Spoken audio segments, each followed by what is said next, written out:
So, as the carbon dioxide goes into this chamber, kaya siya airtight, is para since mas mabigat ang carbon dioxide, para yung oxygen umangat.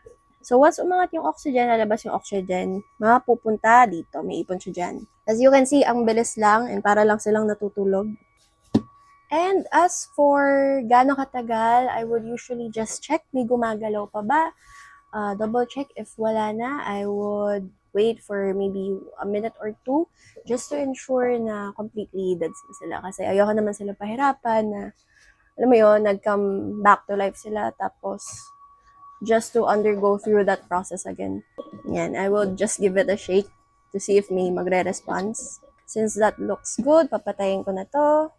And hihintayin ko maubos yung, or rather bumaba yung valve para alam kong ubos na yung nilabas ng regulator natin. So,